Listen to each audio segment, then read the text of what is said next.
You know, I really think 3 and 4 digits are both possible prior to the Clarity Act. I think that 3 digits is much more likely prior to the Clarity Act, and 4 digits could absolutely come after the Clarity Act. And the reason for that is it really can't start being used for back-end settlement until it's at least 3 digits at scale, for the back-end settlement of the stock market or for Swift or for FX or commodities.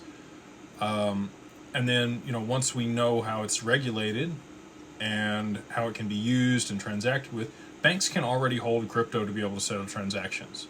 The OCC has given them the authority to do so. So, that means they can hold XRP. XRP, in my mind, is already a commodity here in the U.S. Because, the CFTC, obviously, Caroline has gone on to MoonPay at this point, but she met with Brad frequently when she was at the CFTC, and XRP is obviously listed on Bitnomial with a USD pair and traded as a commodity alongside Bitcoin and ETH. So, all that being said, I think it's in a unique position to be used in a crisis moment, and we'll have a supply shock that pushes it to at least 3 digits. But 4 digits could happen before the Clarity Act, but I think I don't have a certainty on that. It could be that 4 digits does not happen until after the Clarity Act is passed.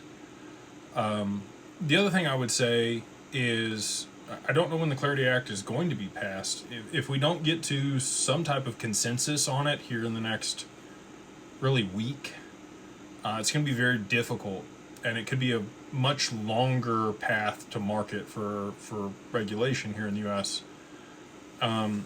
So let's say, we go another week, they finally get something drafted, it's put up for vote. Congress is really going to be focused on the funding bill toward the end of this month. If they don't get that passed, the government's going to shut down again. And they're not going to allow competing bills to take away from that. And we saw, even with focus on that, we had a government shutdown of 40 plus days last year. If something similar were to take place, we're really into March and midterms at that point, and Congress really won't get in the full swing of things again until mid to late Q2, maybe even early Q3, before they'd even be able to vote for the Clarity Act again. And if Dems take a lot of these positions, a lot of the progressive nature that's happened in Congress, both the Senate and the House, has come from Republicans. And if they no longer have a majority, it may be much more difficult for us to see the Clarity Act passed here in 2026.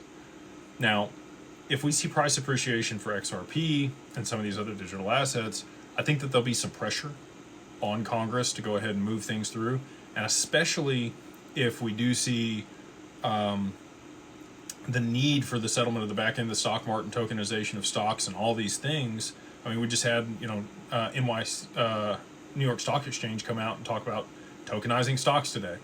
When I was listening to their president at Swell, interviewed by Monica Long, she said, mid to late 2026, they would be tokenizing the stock market.